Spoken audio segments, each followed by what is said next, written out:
이렇게 큰 건 처음 봐요. 저 한번 넣어보고 싶어요. 남편이랑은 차원이 달라요. 형수님은 제 것을 넣어보고 싶다고 말했습니다. 이 이야기는 친한 형님의 와이프와 넘지 말아야 할 선을 넘었던 한 남자의 이야기입니다. 그들에겐 과연 어떤 일들이 있었을까요?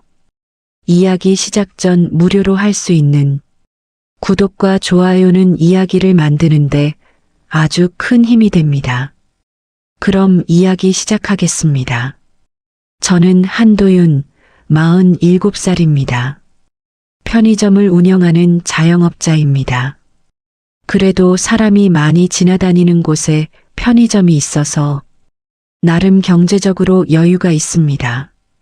하지만 3년 전 이혼을 해서 지금은 혼자 사는 삶이 너무 외롭고 공허합니다. 아들은 기숙사에서 공부를 하느라 한 달에 한 번도 못 볼 때가 많습니다. 가끔 전화로 안부 정도만 물었습니다. 매일을 넓은 집에 혼자 남겨져 있었습니다. 제 인생은 이제 평생 편의점만 운영하다가 끝나나 싶었습니다. 내 인생에 다시 뜨거운 무언가가 불타오를 거라곤 상상도 못했습니다. 그것도 이렇게 자극적이고 금기된 형태로 말입니다. 지금 제가 들려드릴 이야기는 제 47년 인생 중에 가장 뜨거웠고 가장 황홀했던 주말, 단 이틀 동안의 이야기입니다.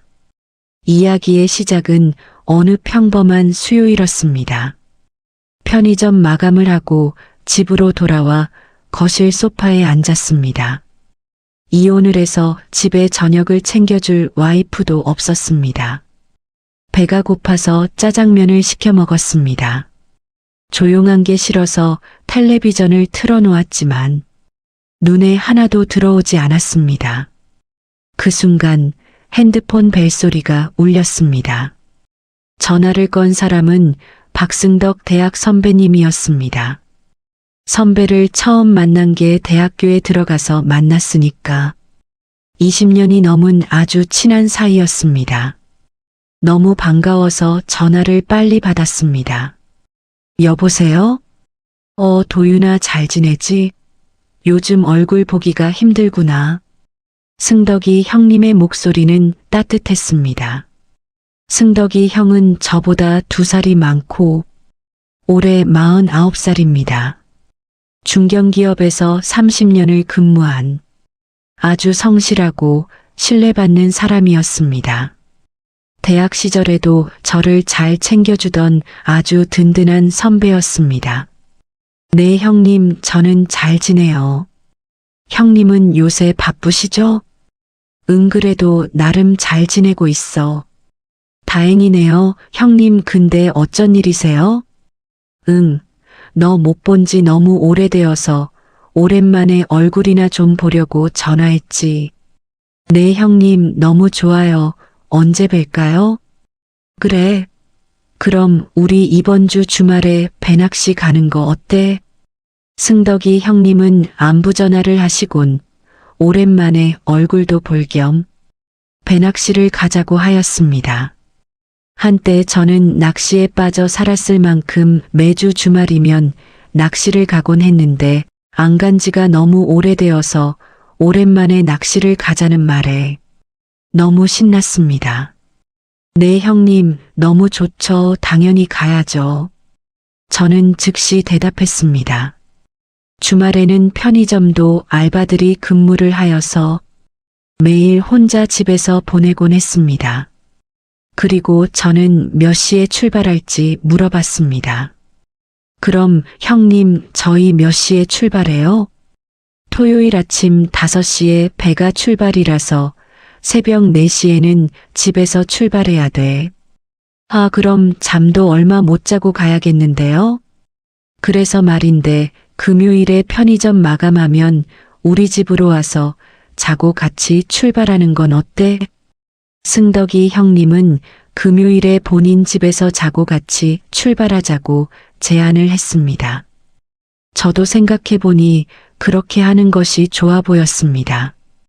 저희 집은 경기도 하남이었고 승덕이 형님 집은 인천 송도여서 송도에서 출발하는 게 조금이라도 잠을 더 잘 수 있었습니다. 네, 형님, 그럼 금요일에 퇴근하고 형님 집으로 갈게요. 근데 형수님은 괜찮으시대요? 당연히 괜찮지. 내가 사랑하는 후배가 온다는데 손님방도 따로 있고 편하게 와도 돼.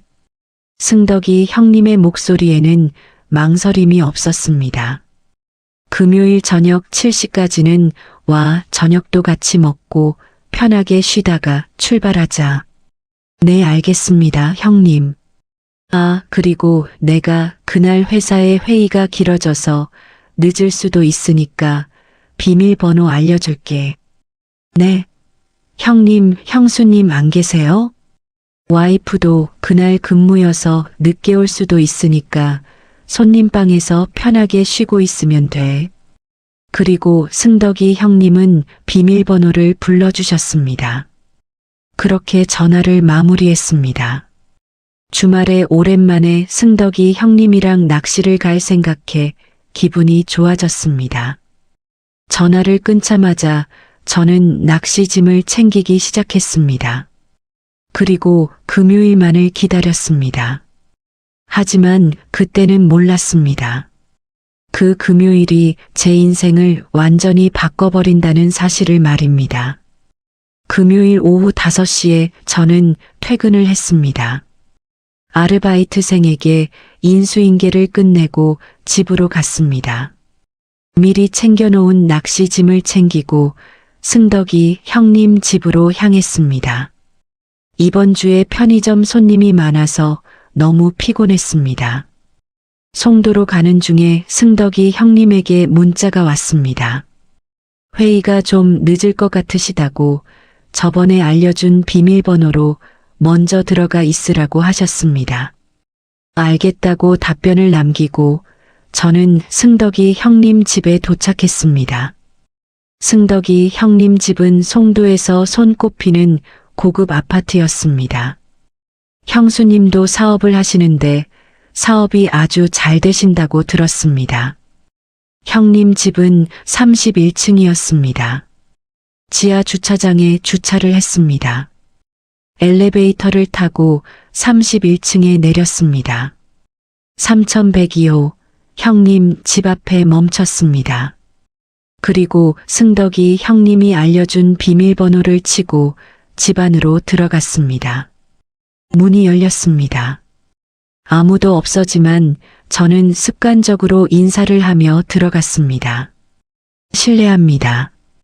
아무 인기척도 없었습니다. 송도 고급 아파트는 어떻게 생겼는지 궁금했습니다. 거실로 가보니 아주 넓게 송도의 전경이 큰 창문으로 전부 들어왔습니다. 역시 승덕이 형님은 아주 잘 살고 계셨습니다. 그리고 형님이 알려주신 손님방을 찾았습니다. 하지만 방이 워낙 많아서 헷갈렸습니다. 그래도 안방은 아닐 테니까 복도 끝에 있는 방이 손님 방일 거라고 생각했습니다. 그렇게 조심스럽게 복도 끝에 있는 방의 문을 열었습니다. 깔끔하게 정돈된 침대와 책상 하나가 있는 방이었습니다. 딱 봐도 여기가 손님방이 맞는 것 같았습니다. 저는 챙겨온 짐을 내려놓고 침대에 앉았습니다. 시계를 보니 6시 반이었습니다. 승덕이 형님이 언제 도착할지 모르니 침대에 누워 핸드폰을 했습니다. 오랜만에 가는 낚시여서 낚시 관련 영상들을 찾아봤습니다. 영상 몇 개를 보고 나니 졸음이 물 밀려오듯 밀려왔습니다. 며칠 동안 편의점 알바생이 그만두어서 제대로 쉬지 못했습니다. 그래서 저는 승덕이 형님이 오시기 전까지 잠깐만 눈을 붙이자는 생각에 핸드폰을 베개 옆에 두고 눈을 감았습니다. 창문 사이로 들어오는 햇살이 따뜻했습니다. 어느새 저는 깊은 잠 속에 빠져들고 있었습니다. 그리고 얼마나 시간이 지났는지도 모른 채 저는 꿈을 꾸고 있던 것 같았습니다. 희미한 꿈속에서 어떤 온기가 느껴졌습니다. 그리고 향기도 느껴졌습니다. 코끝을 스치는 아주 자극적인 향기였습니다. 여자 향수 냄새였습니다. 오랜만에 느껴보는 그 향기에 저는 잠결에 몸을 움직였습니다. 꿈인지 현실인지 구분이 안 갔지만 꿈이라고 하기엔 너무 생생했습니다. 제가 덮고 있던 이불 안으로 누군가 들어오는 기척이 느껴졌습니다. 조심스럽게 들어오지만 너무 자연스럽고 익숙한 듯이 제 몸으로 다가오는 움직임이 느껴졌습니다. 그리고 부드러운 손길이 제 팔을 더듬고 있었습니다. 저는 눈을 뜨려고 했지만 그 손길은 너무 부드러웠습니다. 의식이 몽롱한 채로 몸이 먼저 반응을 하고 있었습니다. 그리고 속으로 생각했습니다. 이건 분명 꿈이 아니야. 등 뒤에서 느껴지는 따뜻한 체온과 제 허리를 감싸는 부드러운 팔, 그리고 낮고 속삭이는 목소리로 제 귀에 여보라고 말하는 여자의 목소리. 그제서야 저는 정신이 들었습니다. 이게 무슨 상황인지 속으로 100번은 넘게 생각했습니다. 하지만 저의 몸은 이미 반응하고 있었습니다. 이혼한 지 3년이나 되었습니다. 여자의 손길을 느껴본 지 너무 오래 지났습니다. 등 뒤에 여자의 몸이 더욱 가까이 밀착되었습니다. 부드럽고 따뜻한 손길은 제 몸 아래쪽 더 깊숙한 곳을 향했습니다. 그리고 여자는 다시 한 번 더 제 귀에 속삭였습니다. 오늘은 일찍 퇴근했네. 그 목소리에서 저는 이 여자가 저를 승덕이 형님으로 착각을 하고 있단 걸 알았습니다. 그리고 그 여자는 바로 형수님이었습니다. 그녀의 이름은 송가은, 나이는 39살이었습니다. 승덕이 형보다 10살이나 어리고 저랑은 8살 차이였습니다. 제가 이혼하기 전 부부 동반 모임에서 몇 번 뵌 적이 있었습니다.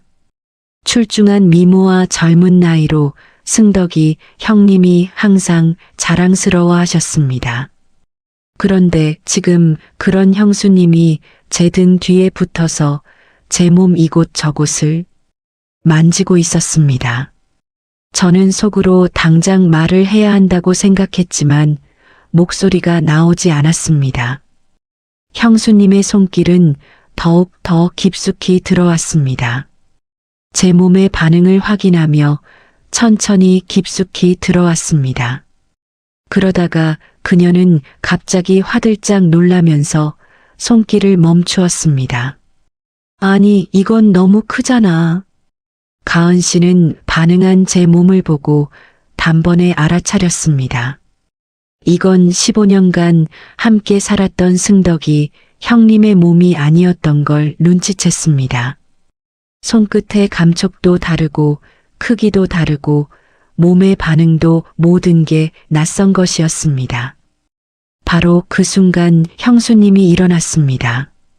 그리고 방에 불을 켜려고 스위치를 눌렀습니다. 방불이 켜졌습니다. 저는 눈을 작게 뜨면서 뒤를 돌아봤습니다. 그리고 형수님과 눈이 마주쳤습니다.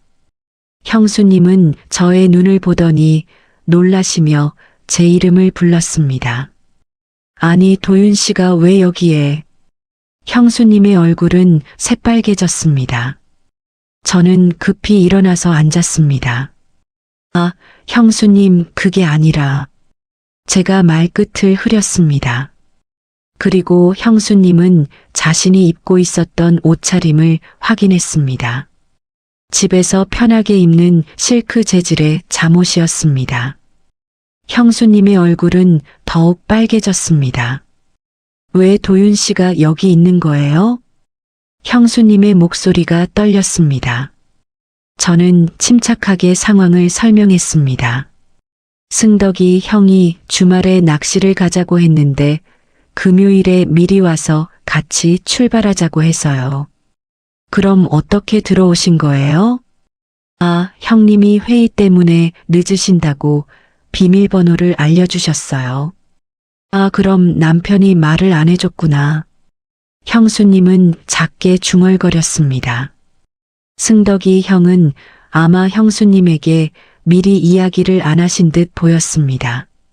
정말 죄송합니다, 형수님. 저도 잠결에 너무 당황해서 말을 할 타이밍을 놓쳤습니다. 저는 고개를 숙여 사과했습니다. 하지만 저의 몸은 아직 뜨거웠습니다. 방금 전 형수님의 손길이 아직 생생하게 남아 있었습니다. 아니에요, 도윤 씨. 제가 확인도 안 하고 그런 거잖아요. 저도 죄송해요. 형수님도 본인이 실수하신 거라고 하시고 이내 얼굴을 손으로 가리시며 고개를 저었습니다. 정말 부끄럽고 민망하네요. 그리고 어색한 침묵이 흘렀습니다. 방 안의 공기는 무거워졌습니다. 저는 이불을 배 위로 끌어 당겨 몸을 가렸습니다. 아직도 진정되지 않은 몸을 가리기 위해서였습니다. 침묵 속에 형수님이 먼저 입을 열었습니다. 도윤 씨, 방금 일은 잊어주시면 감사하겠습니다. 네, 당연하죠. 아무 일도 없었던 걸로 하겠습니다, 형수님. 형수님은 잠시 저를 바라보시다가 고개를 끄덕였습니다. 감사합니다, 도윤 씨. 그리고 그녀는 황급히 방문을 열고 나갔습니다. 저는 혼자 방에 남았습니다. 심장이 터질 것 같았습니다. 가슴에 손을 올려보니 가슴이 미친 듯이 뛰고 있었습니다. 오랜만에 느껴보는 여자의 손길에 저는 흥분을 가라앉히지 못했습니다. 머릿속에서는 방금 전의 상황이 계속 떠올랐습니다. 이불 속으로 들어온 형수님의 체온과 향기, 제 몸을 만지던 부드러운 손길, 귓가에 속삭이던 달콤한 목소리, 모든 것이 생생하게 떠올랐습니다. 가은 씨는 승덕이 형의 아내입니다. 절대 넘어서는 안 되는 선이 있었습니다. 저는 속으로 이런 생각을 하면 안 된다고 곱씹으며 화장실로 갔습니다. 찬물을 틀어놓고 세수를 했습니다. 정신을 차리려고 했습니다. 거울을 봤습니다. 제 얼굴도 빨갛게 상기되어 있었습니다. 진정의 한도윤, 이건 오해로 일어난 일이야. 그렇게 저는 스스로를 다독이며 화장실에서 나왔습니다. 다시 방으로 와서 침대를 보니 누울 수가 없었습니다. 아직도 그 온기가 침대에 남아있는 것 같았습니다. 저는 생각을 떨쳐내려고 형수님의 몸이 밀착되었던 그 옷을 갈아입었습니다. 그리고 창가로 비친 송도의 풍경을 바라봤습니다. 저녁 풍경은 정말 아름다웠지만 제 눈에는 하나도 들어오지 않았습니다. 제 머릿속에는 온통 형수님 생각이 지배를 하고 있었습니다. 가은 씨는 지금 어떤 기분일까? 분명 저보다 더 당황하고 민망해하고 있을 거라고 생각했습니다. 그때 핸드폰 벨소리가 울렸습니다. 승덕이 형님이었습니다. 저는 전화를 받았습니다. 도윤아, 집에는 잘 들어갔어? 네, 형님 덕분에 잘 들어왔습니다. 미안해, 회의가 생각보다 길어져서 나는 1시간 정도 더 걸릴 것 같아. 괜찮습니다. 형님 천천히 일 보세요. 응, 고마워. 와이프한테 같이 저녁 먹으라고 이야기했으니까 편하게 있어. 네, 형님 조심히 오세요. 그리고 전화를 끊었습니다. 승덕이 형님과의 통화는 저를 더욱 더 복잡하게 만들었습니다. 형수님과 둘이서 저녁 식사를 해야 할 생각을 하니 너무 민망했습니다. 하지만 피할 수도 없었습니다. 저는 깊게 한숨을 쉬고 방문을 열었습니다. 그리고 거실을 지나 부엌으로 향했습니다. 형수님은 저녁 준비를 하고 있었습니다. 저는 조심스럽게 다가가 형수님을 불렀습니다. 형수님. 아, 네, 도윤 씨. 형수님은 어색하게 웃었습니다. 형수님의 얼굴도 아직 붉어 있었습니다. 승덕이 형이 전화 와서 같이 저녁 먹으라고 해서요. 내 남편한테 전화 왔어요. 형수님은 고개를 끄덕이며 다시 저녁 준비를 했습니다. 저는 식탁에 앉았습니다. 어색한 침묵이 흐르고 도마 위에 칼소리만 공기를 메꾸고 있었습니다. 저는 요리를 하는 형수님의 뒷모습을 바라봤습니다. 키는 168cm 정도의 날씬하면서도 균형이 잡힌 몸매였습니다. 그리고 긴 생머리는 허리까지 흘러내렸습니다. 39살이라는 나이가 믿기지 않을 만큼 젊어 보였습니다. 30대 초반이라고 해도 될 정도의 미모였습니다. 예전에도 형수님을 본 적이 있지만 오늘은 왠지 달라 보였습니다. 아마도 아까 그 일 때문에 그런 것 같았습니다. 형수님의 손길을 한번 느끼고 나니 자꾸 의식이 되었습니다. 형수님은 냄비와 접시를 들고 식탁으로 왔습니다. 입맛에 맞을지 모르겠어요. 맛있어 보이네요. 형수님 잘 먹겠습니다. 그녀는 제 맞은편에 앉았습니다. 저희는 밥을 먹기 시작했습니다. 대화는 없었습니다. 그저 젓가락질을 하는 소리, 국물을 마시는 소리, 음식을 씹는 소리만 들렸습니다. 하지만 저희의 어색한 시선은 자꾸 서로를 의식했습니다. 형수님이 찌개에 숟가락을 가지고 가면 저도 모르게 고개를 들었다가 눈이 마주쳤습니다. 그럴 때마다 저희는 급하게 시선을 피했습니다. 긴 침묵의 시간 속에 형수님은 먼저 입을 열었습니다. 도윤 씨는 요즘 어떻게 지내세요? 저야 늘 똑같이 지내고 있죠.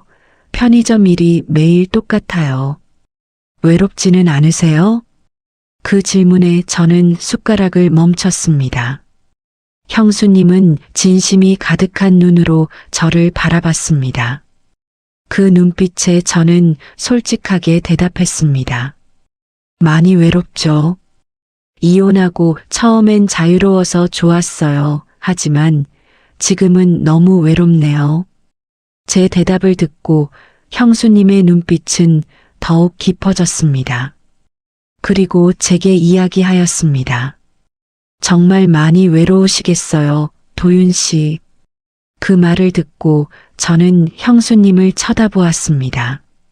저희는 그렇게 잠시 서로를 바라봤습니다. 그 시선 속에는 서로 묘한 공감을 하고 있었습니다. 도윤 씨는 좋은 사람이잖아요. 좋은 인연 만날 수 있을 거예요. 네, 그러면 좋겠네요.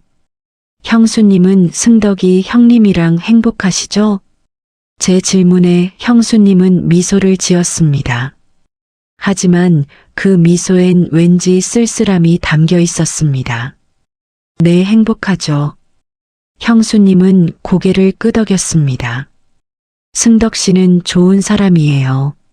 아주 성실하고 책임감도 강하고 저를 많이 아껴줘요. 그쵸? 승덕이 형님은 아주 좋은 사람이에요. 대학교 시절에도 저를 엄청 챙겨주셨어요. 그래요? 그래도 이 세상에 완벽한 사람은 없는 것 같아요. 네. 그게 무슨 말씀이신지? 아니에요. 제가 괜한 말을 했네요. 형수님은 잠시 망설이시다가 고개를 저었습니다. 하지만 저는 느꼈습니다. 그 말 뒤에 숨겨진 무언가가 있다는 걸 느꼈습니다. 금술이 좋은 부부처럼 보이지만 그 속에는 어딘가 결핍이 있다고 느껴졌습니다. 그리고 형수님은 아까 이야기를 꺼냈습니다. 아까 방에서 있었던 일은 정말 죄송해요. 아니에요, 형수님. 아까는 저도 깜짝 놀라서 바로 말씀드리지 못했어요. 제가 확인도 안 하고. 제 실수예요. 형수님도 많이 놀라셨겠어요. 그리고 저희는 동시에 웃음을 터뜨렸습니다. 어색했던 저녁 식탁이 조금은 긴장이 풀렸습니다. 그리고 형수님은 다시 얼굴이 빨개지시더니 아까부터 궁금해하셨던 걸 저에게 물어봤습니다. 도윤 씨는 평상시에도 그렇게 커요? 그 질문을 듣는 순간 저는 숨이 멎는 줄 알았습니다.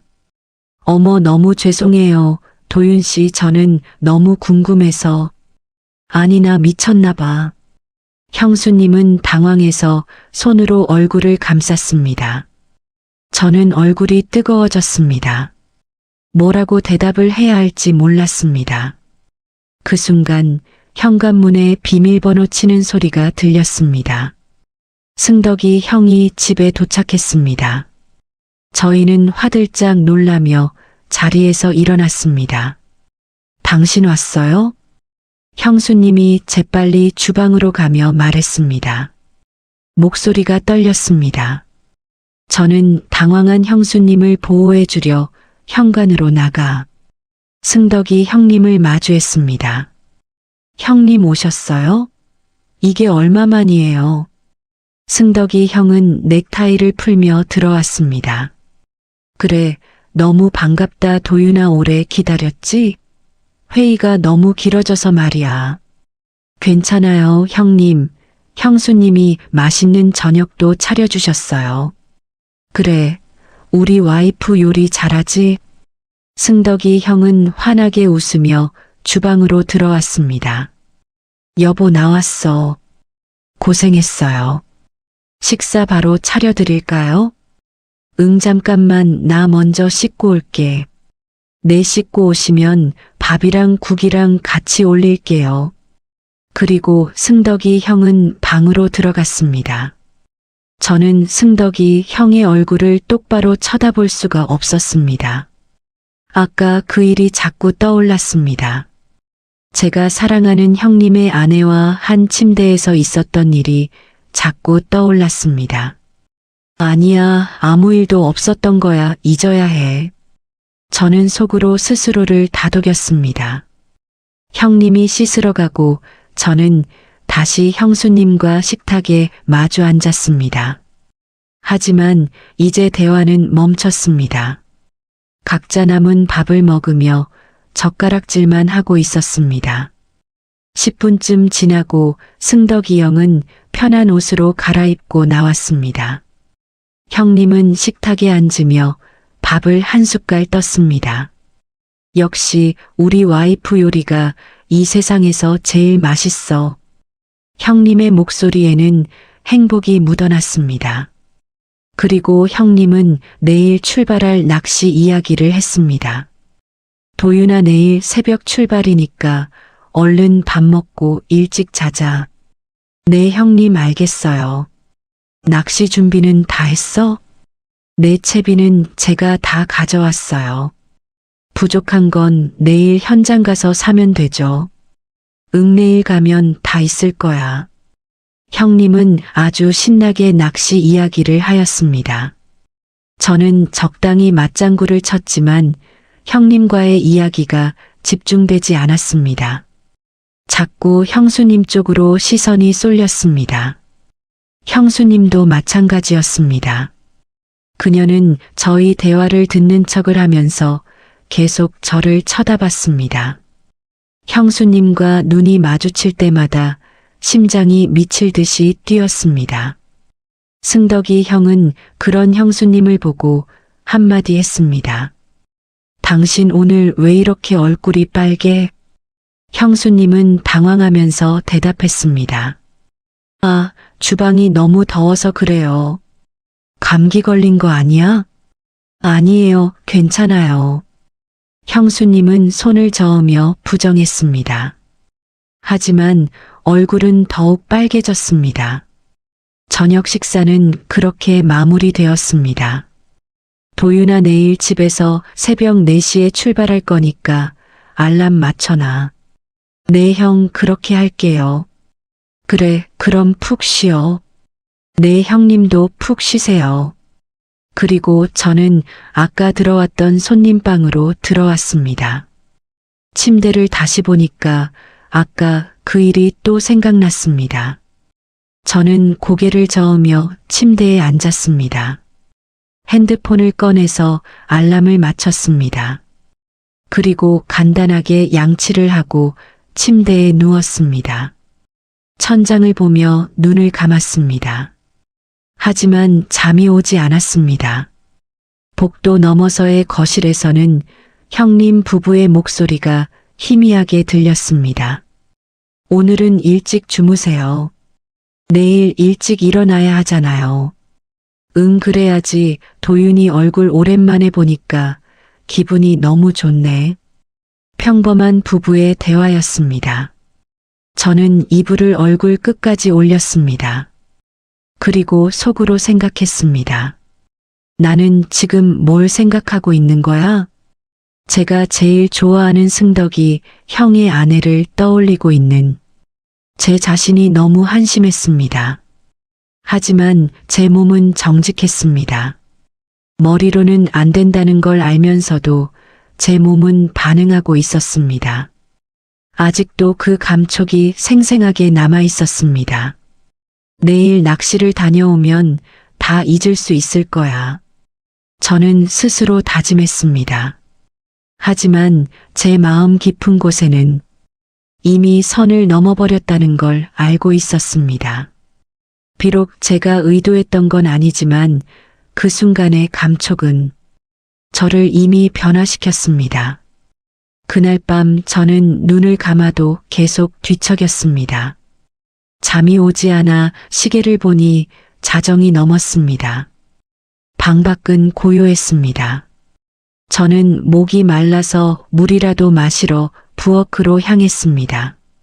조용히 방문을 열었습니다. 복도는 어두웠습니다. 안방에서는 아무 인기척도 들리지 않았습니다.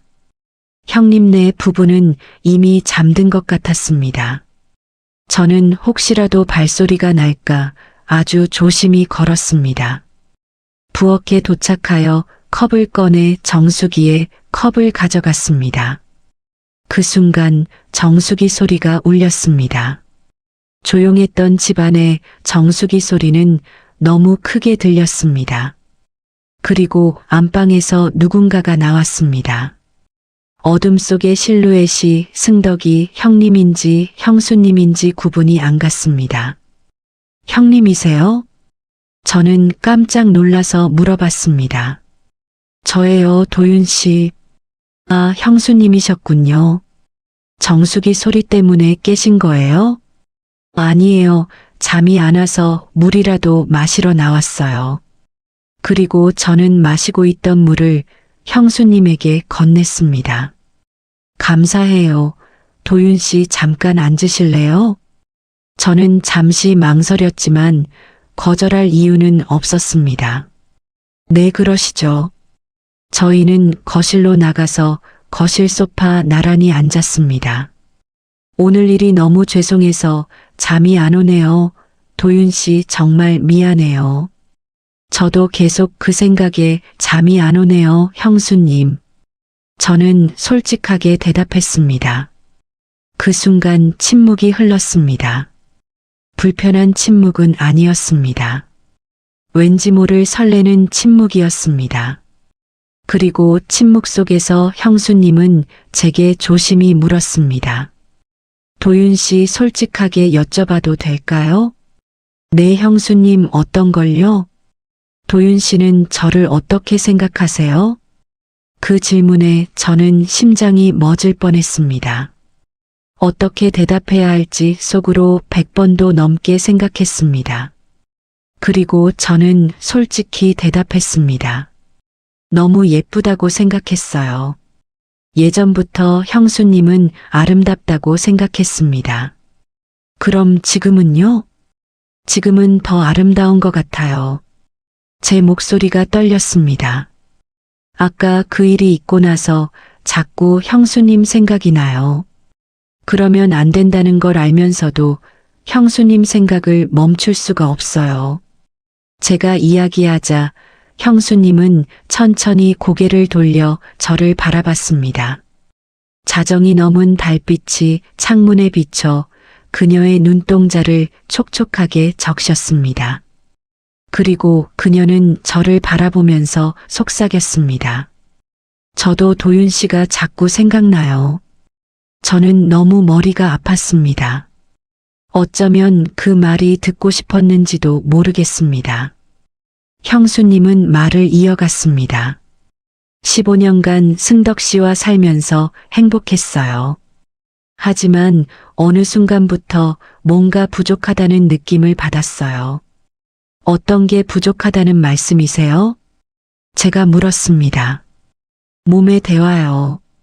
승덕 씨는 최선을 다하지만 저에겐 부족해요. 그녀는 솔직하게 대답했습니다. 승덕 씨는 정말 좋은 사람이에요. 성실하고 가정적이고 저를 많이 사랑해줘요. 그런데 나이가 들면서 체력이 많이 약해졌어요. 관계도 점점 줄어들고 있어요. 형수님의 목소리가 낮아졌습니다. 저는 39살이지만 아직 30대예요. 아직 여자란 말이에요. 그런데 오늘 도윤 씨를 만졌을 때 그런 크기는 처음 느껴봤어요. 형수님의 고백은 정말 솔직했습니다. 아까부터 너무 궁금했어요. 그런 물건이 제 안에 들어오면 어떤 기분일지 너무 궁금했어요. 저는 주먹을 불끈 쥐었습니다. 흐려지는 이성의 끈을 잡으려 온몸에 힘을 주고 있었습니다. 형수님, 저희 이러면 안 되는 거 아시잖아요.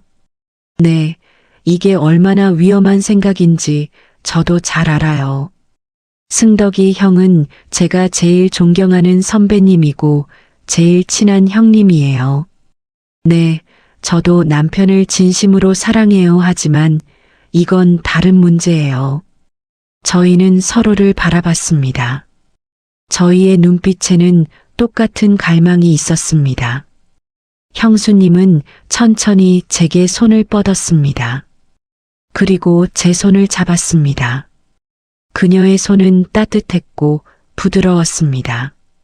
딱 한 번만 안 될까요?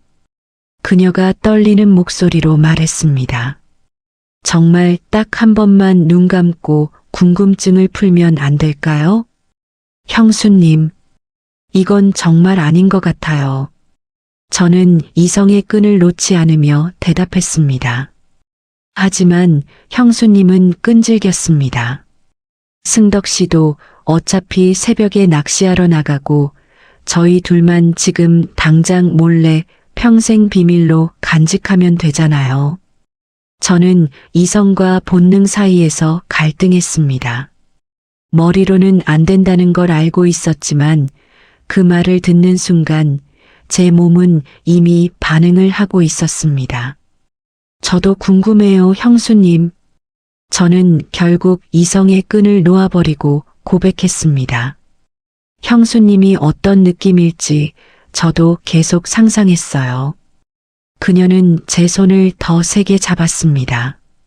그리고 제 손을 잡고 일어나 이야기했습니다. 그럼 도윤 씨가 있는 방으로 같이 가요. 저는 저항하지 않았습니다. 제 뇌는 이미 그녀에게 정복당했습니다.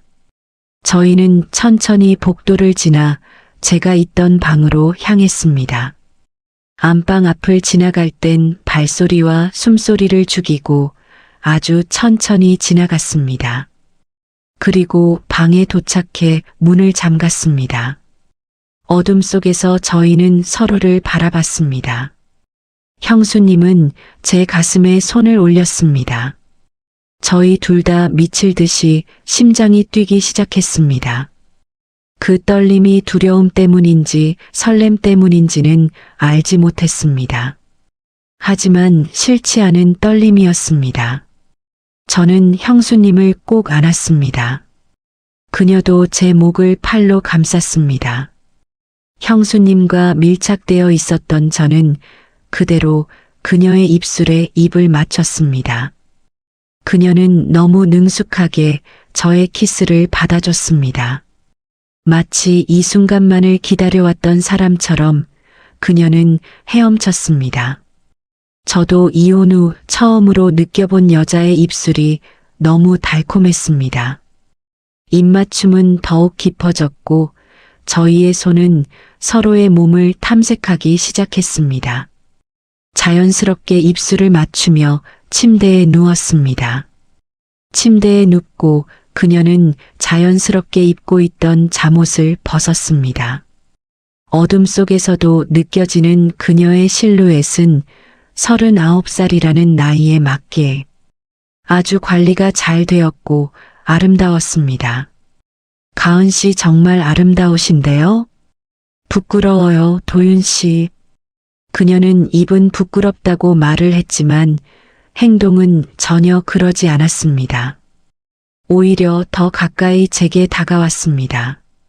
그리고 그녀는 제 셔츠를 벗겼습니다. 형수님의 손이 제 가슴을 타고 더 아래로 내려왔습니다. 허리를 지나고 사타구니 쪽으로 내려오더니 아까 만졌던 그곳을 다시 잡았습니다. 정말 크네요, 도윤 씨. 형수님은 아까와 똑같은 말을 하면서 감탄했습니다. 남편이랑은 비교가 안 돼요. 그 말에 저는 왠지 모를 우월감을 느꼈습니다. 제가 제일 존경하는 선배님이지만 선배님의 와이프가 저를 만지며 선배님이랑 비교가 안 된다는 그 말이 저를 더 흥분하게 만들었습니다. 그리고 그녀는 천천히 움직이기 시작했습니다. 익숙한 듯 움직였지만 새로 느끼는 감각에 흥분한 듯한 손놀림이었습니다. 저도 그녀의 몸을 탐색하기 시작했습니다. 그녀는 저의 손이 닿을 때마다 작게 신음했습니다. 아, 도윤 씨 미칠 것 같아요. 저는 그 말을 듣고 더 이상 참을 수 없었습니다.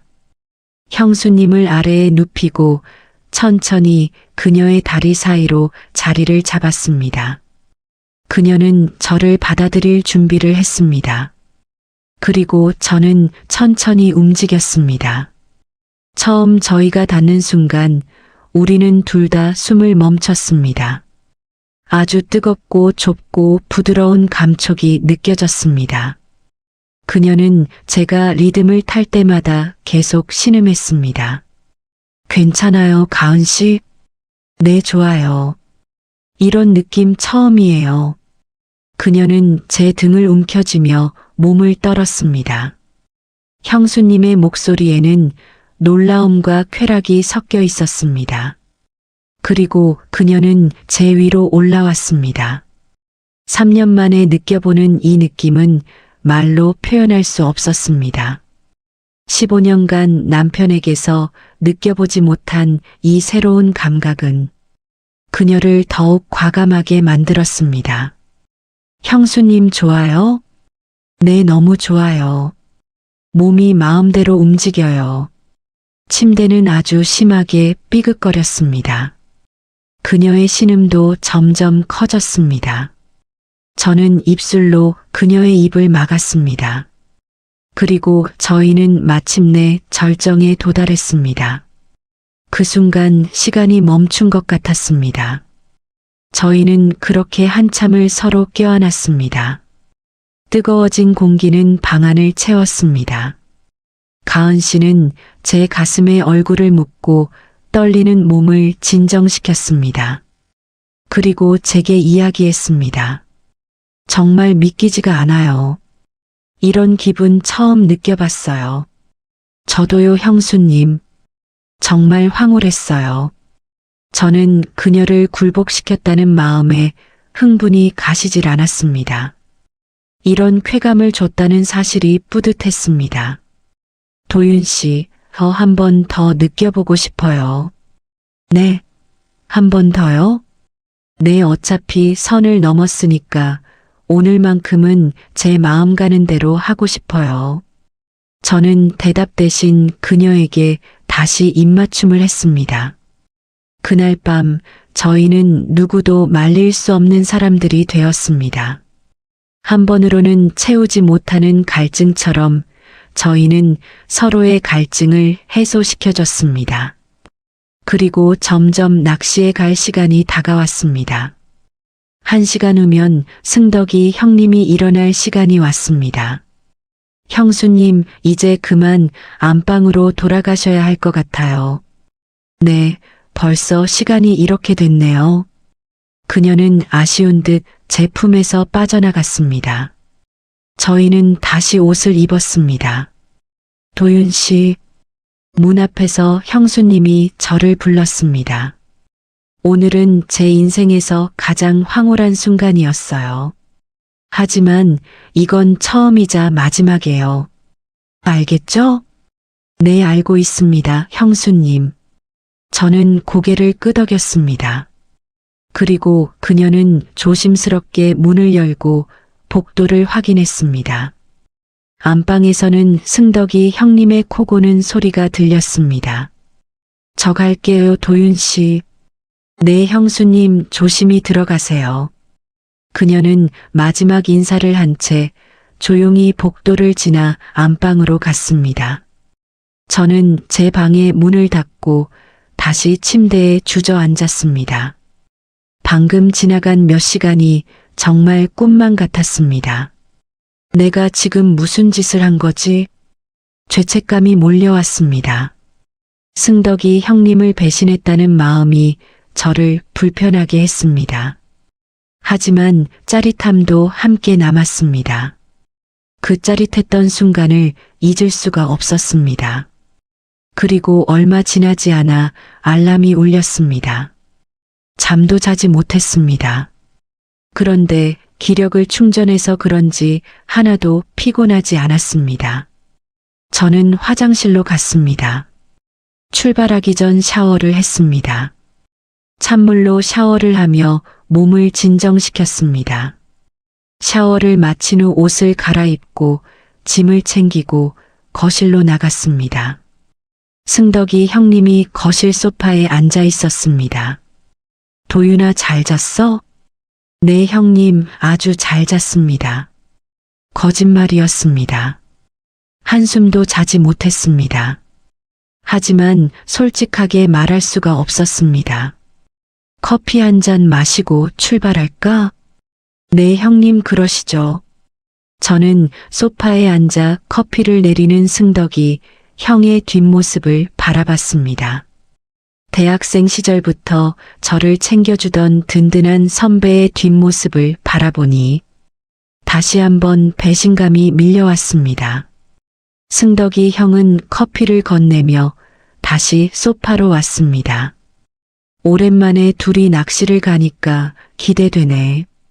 저희는 커피를 마시며 낚시 이야기를 나눴습니다. 하지만 제 머릿속에는 몇 시간 전 있던 일들로 가득했습니다. 안방에서 자고 있는 형수님과 승덕이 형이 자고 있는 동안 제가 저지른 행동을 계속 떠올렸습니다. 도윤아, 괜찮아? 얼굴빛이 안 좋은데? 괜찮습니다. 형님, 이불자리가 바뀌어서 잠을 설쳐서 그래요. 그 순간 형수님이 안방에서 나왔습니다. 어제 입고 있던 잠옷 그대로였습니다. 다시 마주친 그녀는 너무 아름다웠습니다. 여보, 이제 출발하는 거예요? 응, 배 시간 맞추려면 이제 나가야 해. 아침 밥은요? 배 출발하면 라면 끓여주니까 그거 먹으려고. 승덕이 형은 웃으면서 대답했습니다. 그리고 형수님의 시선은 잠깐 저를 스쳤습니다. 짧은 순간이었지만 저희는 눈이 마주쳤습니다. 형수님의 눈빛에는 복잡한 감정이 담겨 있었습니다. 아쉬움, 죄책감, 그리움 이런 복합적인 감정이 느껴졌습니다. 형수님은 제게도 인사를 했습니다. 도윤 씨도 조심히 다녀오세요. 네, 형수님 감사했습니다. 저희는 평범하게 인사를 했습니다. 마치 어젯밤 일이 없었던 것처럼 자연스러웠습니다. 그럼 이제 출발하자, 도윤아. 형님이 짐을 들으시며 일어났습니다. 같이 현관으로 향했습니다. 저는 현관으로 가는 복도에서 생각했습니다. 이대로 현관을 나가면 승덕이 형과 하루 종일 낚시배에 단 둘이 있어야 한다는 게 갑자기 무섭게 느껴졌습니다. 그리고 저는 형님을 불렀습니다. 형 잠시만요. 응, 왜? 저 갑자기 배가 아픈 것 같아서 화장실 좀 다녀올게요. 응, 다녀와. 저는 화장실로 향했습니다. 변기에 뚜껑을 내린 채 앉았습니다. 거울에 비친 제 모습을 보니 얼굴이 창백했습니다. 진정이 되지 않았습니다. 승덕이 형과 하루 종일 있어야 한다는 게 너무 불편했습니다. 그리고 함께 있으면 죄책감에 형한테 솔직히 어젯밤에 있었던 일을 고백할 것 같았습니다. 그렇게 한참을 화장실에 앉아 있다가 나왔습니다. 도윤아, 괜찮아? 승덕이 형은 걱정스러운 얼굴로 물어봤습니다. 형, 죄송한데 저 오늘 못 갈 것 같아요. 못 갈 것 같다고? 내 배가 갑자기 너무 아파요. 배를 타면 하루 종일 멀미할 것 같아요. 거짓말이 입에서 술술 나왔습니다. 그럼 병원 가봐야 하는 거 아니야? 아니요. 그냥 집에 가서 약 먹고 쉬면 괜찮아질 것 같아요. 정말 괜찮겠어? 네, 형, 정말 죄송해요. 저도 정말 가고 싶은데 배가 너무 아프네요. 아니야, 괜찮아. 건강이 우선이지. 낚시는 다음에 또 가면 되지. 승덕이 형님은 제 어깨를 토닥여줬습니다. 그래도 이미 예약은 다 한 거니까 낚시 가려고 일찍 일어나셨는데 형님 혼자라도 다녀오세요. 그래야겠네. 혼자 낚시하는 것도 나름 나쁘진 않아. 근데 집까지 운전을 할 수 있어? 네, 형, 천천히 가면 괜찮아요. 그래, 그럼 조심히가. 형은 배 시간 때문에 먼저 나가볼게. 네, 형님, 즐겁게 다녀오세요. 그렇게 승덕이 형은 낚시를 하러 떠났습니다. 다시 집안에는 저와 형수님 단둘만 남았습니다. 그리고 형수님은 제게 물었습니다. 배가 많이 아파요, 도윤 씨? 아니요. 사실 배가 아픈 건 거짓말이었어요. 네. 왜 그런 거짓말을 하셨어요? 그냥 승덕이 형이랑 단둘이 함께 있을 자신이 없었어요. 제 대답을 듣고 형수님은 멈칫했습니다. 그리고 제게 사과를 하였습니다. 제가 죄송해요, 도윤 씨. 아니에요, 형수님. 제가 참 비겁하죠, 형수님? 그녀는 천천히 제게 다가왔습니다. 저도 남편 얼굴을 보는 게 무서웠어요. 그리고 제 손을 잡았습니다. 저도 비겁하지만 어제 일을 후회하지 않아요. 이건 확신해요. 그녀는 더욱 세게 제 손을 잡았습니다. 그렇게 저희는 잠시 창밖을 마주보며 서 있었습니다. 그리고 시계를 봤습니다. 지금쯤이면 승덕이 형님이 항구에 도착할 시간이었습니다. 그리고 형수님은 제게 물었습니다. 낚시 갔다가 돌아오면 몇 시간이나 걸려요? 최소 10시간은 바다에 계실 거예요. 제 말을 듣고 형수님은 제 얼굴을 바라봤어요. 무슨 생각을 하는지 알 것 같았습니다. 그녀는 제 손을 더욱 세게 잡았습니다. 그럼 그 시간 동안 딱 한 번만 더 하면 안 될까요? 그녀의 눈빛은 간절했습니다. 남편도 10시간이나 안 들어오고 아무도 모를 거예요. 저는 이성적으로는 안 된다고 생각했습니다. 하지만 그 말을 듣는 순간 제 몸은 또 반응하고 있었습니다. 형수님 그래도 괜찮으시겠어요? 네, 도윤 씨, 저 너무 하고 싶어요. 저는 더 이상 저항할 수 없었습니다. 형수님은 저를 끌어안았습니다. 그리고 제 손을 잡고 안방으로 향했습니다. 도윤 씨 지금은 여기서 하는 거예요. 네. 그래도 여긴 안방이잖아요. 맞아요. 근데 저는 그게 더 흥분돼요. 그녀는 너무 솔직했습니다. 그녀에겐 배신감과 죄책감이 오히려 더 자극이 되는 것 같았습니다. 그리고 안방 문을 닫았습니다. 안방은 어제 제가 잤던 방보다 훨씬 넓고 뷰도 좋았습니다. 널찍한 침대가 방 한가운데 자리 잡고 있었습니다. 승덕이 형님이 몇 시간 전까지 자고 있던 바로 그 침대였습니다. 형수님은 제 손을 잡고 침대로 갔습니다. 도윤 씨 어제는 불 끄고 했잖아요. 여기는 창가에 햇빛이 잘 들어와서 밝게 할 수 있어요. 그리고 형수님은 또다시 잠옷을 벗었습니다. 오전의 아침 햇살이 창문으로 들어와 그녀를 비췄습니다. 형수님 다시 봐도 정말 아름다우세요. 그녀는 쑥스러운 듯 몸을 살짝 가렸지만 곧 손을 내렸습니다. 도윤 씨도 얼른 벗으세요. 그녀는 제 몸을 위아래로 여러 번 보았습니다. 특히 아래쪽을 보면서 감탄했습니다. 역시 남편이랑은 다르네요. 그리고 그녀의 손은 다시 제 것을 감쌌습니다. 어제는 어두워서 잘 몰랐는데 밝은 상태에서 형수님이 제 것을 만지고 있는 모습을 보니까 너무 흥분됐습니다. 그리고 저는 형수님을 일으켜 침대에 누웠습니다. 저는 승덕이 형이 매일 자던 침대에 승덕이 형의 와이프와 함께 누웠습니다. 죄책감이 밀려왔지만 그런 생각은 저를 더 흥분하게 만들었습니다. 오늘은 제가 먼저 시작할게요, 도윤 씨. 그녀는 천천히 제 위로 올라왔습니다. 제 허리 위로 올라와 몸을 맞췄습니다. 형수님의 입에서는 신음이 흘러나왔습니다. 도윤 씨 완전 꽉 차는 느낌이 들어요. 그렇게 그녀는 천천히 리듬에 몸을 맡겼습니다. 저도 그녀의 허리를 잡고 함께 움직였습니다. 어제와는 또 다른 느낌이었습니다.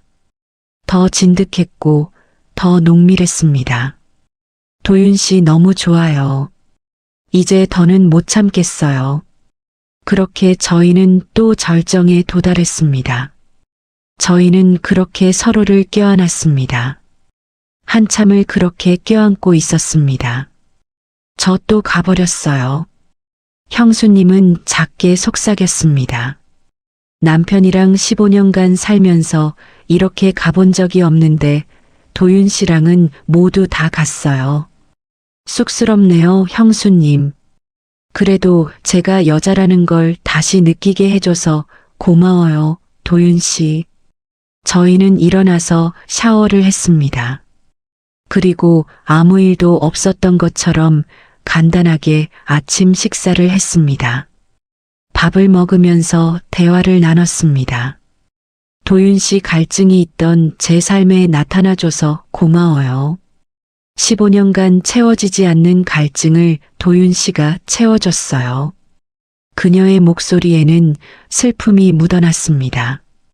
저도 마찬가지예요, 형수님. 이혼하고 3년 동안 여자를 만날 생각도 안 했어요. 귀찮기도 하고 부담스럽기도 하고 하지만 형수님을 만나고 제가 얼마나 외로웠는지 깨달았어요. 저희는 서로를 마주봤습니다. 그리고 조심스럽게 형수님은 얘기했습니다. 저희 약속해요. 도윤 씨 오늘이 마지막이고 앞으로 만나도 그냥 이 일은 가슴속에 묻어요. 당연하죠. 오늘 일은 저희 둘만의 비밀이에요. 무덤까지 가져갈게요. 형수님은 쓸쓸하게 웃었습니다. 그녀를 안아주고 싶었지만 참았습니다. 오늘을 마지막으로 일탈은 끝내야 했습니다. 아침 식사를 마치고 저는 현관으로 갔습니다. 그녀는 저를 배웅해줬습니다. 다시 한번 고마워요. 도윤 씨, 이번 일은 평생 잊지 못할 거예요. 도윤 씨와의 하룻밤이 제 39년 인생에서 가장 황홀했어요. 저는 그런 형수님을 뒤로 한 채 현관문을 열었습니다. 뒤돌아보면 떠날 수 없을 것 같았습니다. 저 그럼 이만 가볼게요, 형수님. 네, 조심히 가세요, 도윤 씨. 그렇게 저는 엘리베이터를 탔습니다. 지하 주차장으로 내려가는 길 저는 생각했습니다. 앞으로 승덕이 형님에게 더욱 잘해야겠다. 하지만 이 마음은 참 가식적인 마음이었습니다. 근데 이렇게라도 생각하지 않으면 저는 죄책감에 평생을 시달릴 것 같았습니다. 참 특별한 주말이었습니다. 저는 또다시 평범한 편의점 사장님으로 돌아갈 준비를 했습니다. 오늘의 이야기는 여기까지입니다. 다들 이야기는 재밌으셨을까요? 친한 선배의 형수님과 넘지 말아야 할 선을 넘은 도윤과 형수님을 여러분들은 어떻게 생각하시나요? 댓글로 알려주세요. 구독과 좋아요는 이야기를 만드는데 아주 큰 힘이 됩니다. 다음에는 더 재밌는 이야기로 찾아오겠습니다. 감사합니다.